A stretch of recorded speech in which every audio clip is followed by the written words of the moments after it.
Hi, and welcome back to part 3. Today we are talking about your positioning and your online presence in terms of your goals and what that visibility and that elevation and that brand awareness and that scaling means to you. And so we can get really specific on what we are focusing on. If you want more help and support in this particular area, come over to check out my digital disco, which is nickyraby.com/digital disco.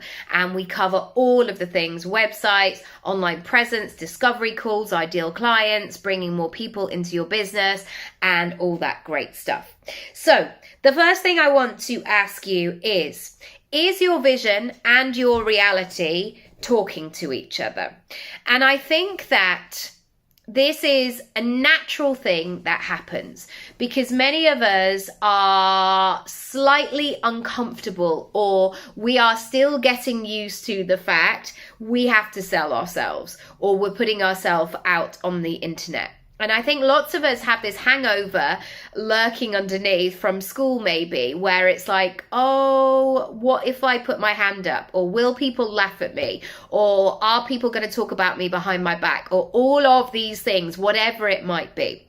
And so I think sometimes there is a disconnect because in our head, we have the big vision, we have the ideas, we're in flow. It's like the dance when nobody's watching situation. And then the version that we put online is this polite, slightly hesitant, tentative version of ourselves because we don't want to be too much. We don't want to be all of the things. And so firstly, I want you to make sure that what you're building and growing in your head is actually being represented in the way that you put yourself out there. Number 2, where are you following and not leading? Now, I'm not saying that you have to lead a country or a company or a board or anything like that, but you do have to lead yourself. And I think that so often our opinions, thoughts, ways that we do things are being outsourced to other people. What do you think about this? Or I was going to do this and then I saw this video online and now I'm just like going to scrap my whole business idea. And yes, there is a place for feedback. Yes, there is a place for somebody being able to share something and you think, well, thank goodness I saw that before I did this whole thing.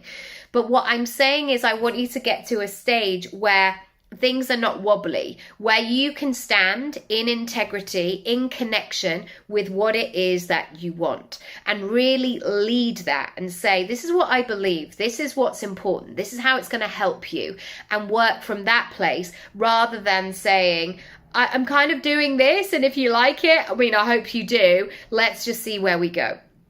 Number 3, where are you softening?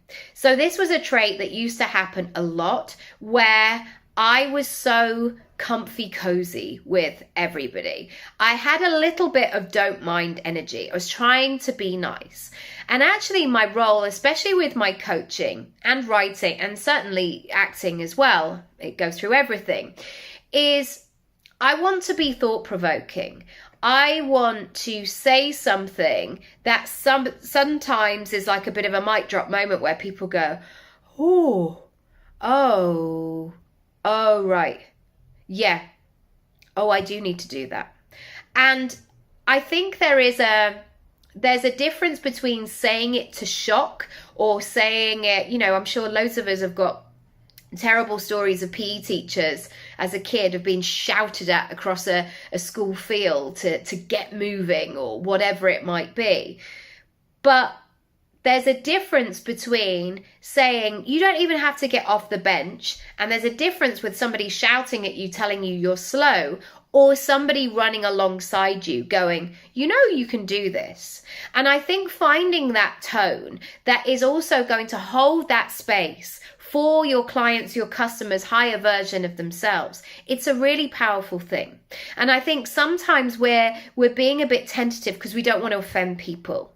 And actually, I've been so grateful in my life sometimes where somebody has said something, I'm like, oh, thank you for pointing that out. Actually, I didn't see that for myself. Or, you really think I can do that? Well, thank you very much. That is great. I want you to be really aware of your language and the kinds of spaces that you are setting up. Number 4, leading on. Where are you concerned? Where are you holding back? And I think at the risk of being cancelled, I think this is happening so much. People don't want to lose their business overnight, so they're being very vanilla. They're not saying, one thing or another.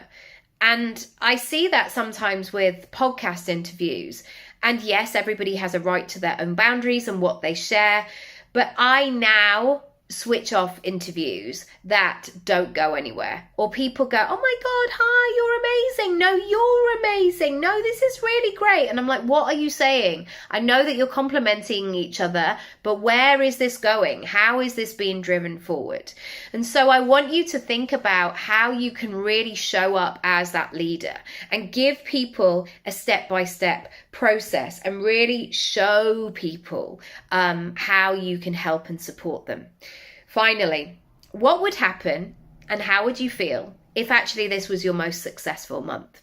If you had an absolute influx of people coming to your website, buying your things, wanting to work with you, you had a wait list because you were at capacity, how would that feel?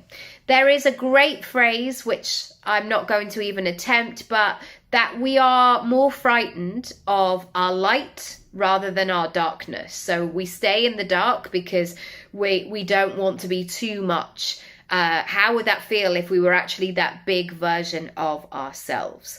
And as I have, and I'm sure you have, we've seen people's businesses change overnight, soar. Oh my gosh, suddenly like somebody posted about this and all of these sales came in. So how would you feel if that actually happened? Are you ready? Do you might need to make some shifts? Do you need to show up not only in your mind as that leader, but do you need to put things in place to risk assessment it, essentially? I hope that's been useful for you today. Come back tomorrow. We are talking about visibility, which again is another one of those topics. We're going to be exploring the other side of the goals. And I'll see you then. If you want to find out more about your digital disco, come on over. I would love to help and support you. And I'll see you then. Bye.